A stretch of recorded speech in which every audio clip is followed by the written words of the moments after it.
reaction video para sa community ng videography at photography sa Pilipinas. So, ayan, nakaka-disappoint kasi may mga bullies, hindi na-guide ng tama ng admin or moderators, if meron. And, kahit nasa pagiging tao lang, na mali yung ginagawa nila, walang nag-step up. So, ayun na nga. Nag-post ako ng X-Deal para sa mga may burning passion para sa photography at videography. Kung feeling mong professional ka na, hindi para sa iyo yung post na yun. Para lang yun sa mga nakalagay nga doon, bored, o kaya gusto lang ng friends, o kaya mga hobbyist na katulad ko. May extra time, professional, gusto mag-give back sa community, tumulong, mag-guide, ganon. And then ayun, may mga bullies. So, hindi porket bumili ka ng second hand na drone, professional ka na. Nakakahiya doon sa mga professional talaga na nag-aaral ng 4 years na multimedia or whatever na course. And then ako may TESTA diploma din ako sa videography and editing and UP editing in script. Yan. So, walang masama kung gusto mag-video or ano. Ang sa atin lang is pag-aralan yung craft and mahalin yung ginagawa natin and yung sa videography. Ayun. Nakaka-disappoint kasi ako, I'm a helping person, so nag-work ako sa SSS, ang dami ko natulungan. Nag-work ako sa DILG as contact tracer, may natulungan din dyan. And gusto ko rin tumulong yan sa divorce para sa Pilipinas, kailangan na natin yan, marami nang naaapi. And sa mga inspiring videographer din, o photographer, makagawa ng project. So tulong-tulong lang dapat, walang nanghihila pababa. If project, hindi nyo nagustuhan, shut up ka na lang. Kung wala kang magandang sasabihin, ganun. Think before you click. And kahit alam nyo na yan, matanda na kayo, kahit anong sinasabi nyo, mali ang pambubuli. Huwag nyo nang dinedefend yung mga kagrupo nyo. Kung mali sila, mali sila. So, nandito rin tayo para mag-step up sa cyberbullying. Yung iba, sinasabi, kuripot ako, bayad ako, saan galing yun? Bayad ako, na nangungurakot, saan galing?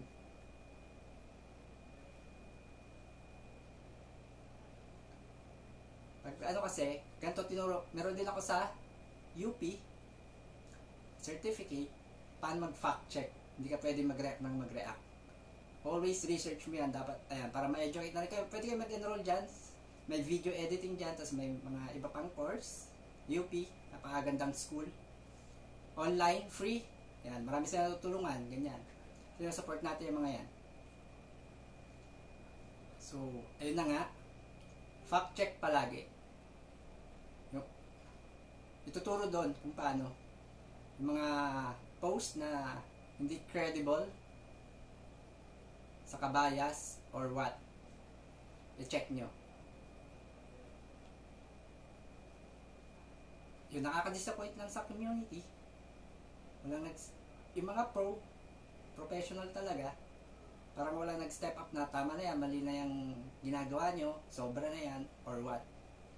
Talagang mga lahat ng nandun, actually parang wala namang professional na nandun. Lahat talaga nanghihila pababa. Yung iba pa nga, pinagbabantaan ako, papatayin daw, kesyo gano'n, or what. Buti na lang, hindi ako gano'n kabalat sibuyas. Kung iba yon baka nagpakamatay na. So against tayo sa mga gano'n, sa video, and photography community sana. Mga cyber bullies. Tanda na kayo, alam nyo na yung ginagawa nyo sa mali.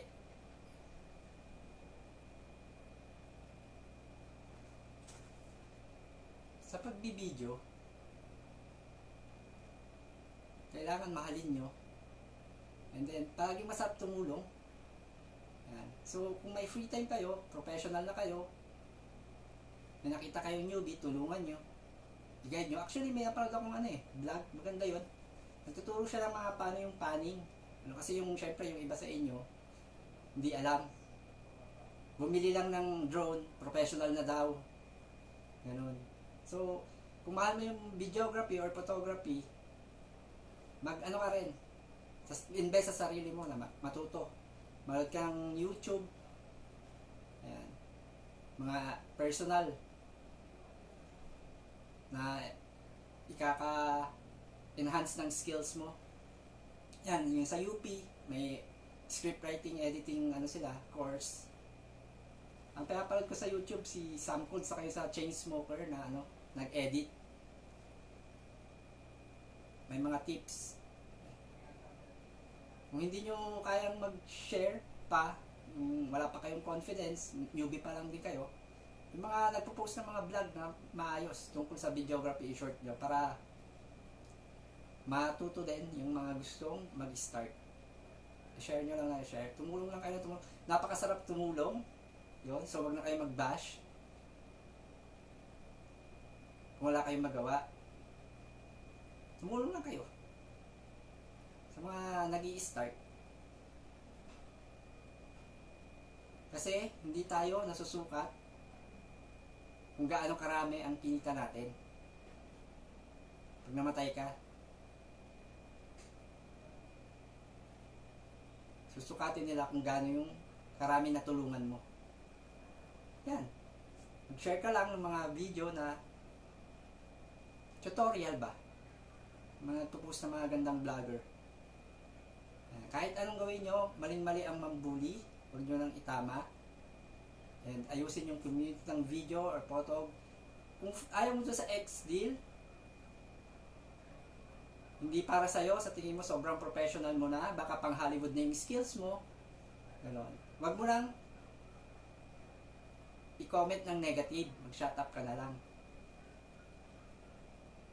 Kasi, yung mga nangangailangan natakot. Marami din nag-approach na gusto sana, kasi natakot baka mabash nyo. Pag nakita nilang sila yung nag-shots,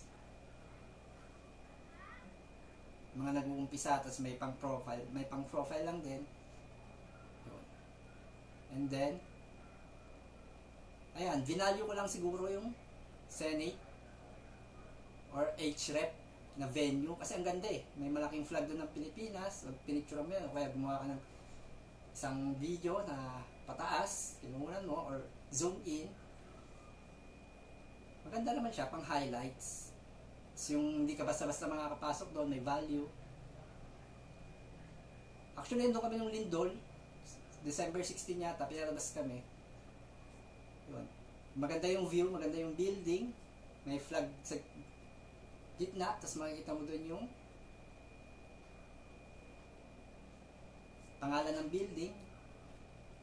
Pwede mong, lalo na, mga alas 5 yata yung 4:30 pinalabas kami. Siyempre, pamilyar na kayo sa golden hour. Ang ganda nun. Pag nandun kayo, may mga pang-edit, pang-profile. Hindi naman kami nag-aaral ng mga professional Actually, yung nakalagay nga dun, yung mga board nga Diba? Yun. Yun lang. Sana, baguhin nyo na yung ugali nyo. Huwag na kayong manghina pababa. Huwag kayong mambash. Wala kayong nasabihin maganda. Hindi na kayo natuto sa pandemic. Kailangan nagtutulungan tayo. And then, iangat natin yung isa't isa. Ganun lang. Kung hindi nyo, sa tingin nyo doon sa school, business kasi is a risk. Madami ng, yung branch na yon hindi siya masyadong madaming, student. Mahirap din talaga yung branch na yun. Pero marami naman silang branch, yung isa, dalawa, tatlo, mga sarili-sariling building.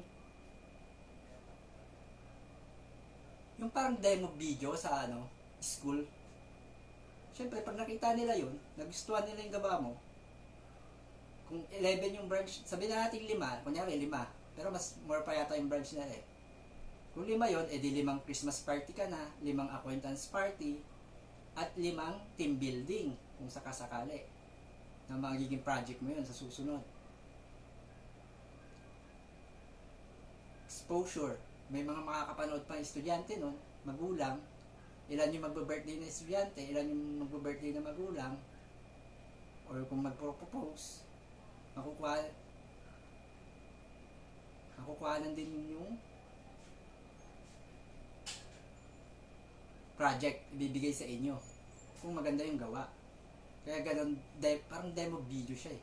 Hindi kasi, pag may profile ka kasi puro mga wedding.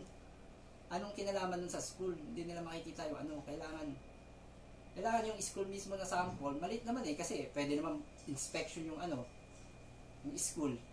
Makikita mo naman, pagpasok mo, ay maliit nga, wala talagang budget. Wag lang kayo mag-spread ng masama, siguro. Ganun na lang, baguhin nyo na lang yung ugali nyo. 2024 na, yun. Magbago na kayo. Tapos yan, support nyo na rin yung divorce sa Pilipinas. Kailangan na rin yan. Malaking tulong yan. Pag gusto nyo magpa-member or what. Andun pa rin, yung offer, kagagaling lang nila kanina, sa HREP din sila, naglalabi. Yung sa flagpole nga, nag-model sila doon. Ganda sana kung may ano eh, photographer o kaya yung video na maayos lang. Kahit ano lang. Hindi naman kami naghahanap ng professional, no? Kahit cellphone pwede, basta yung may burning passion eh. Yung mahal yung photography. Tapos ayun, pro din or neutral sa usaping divorce. Maganda sa bayan yan para sa Pilipinas. So, isupport nyo sana. Please and thank you. Yun lang.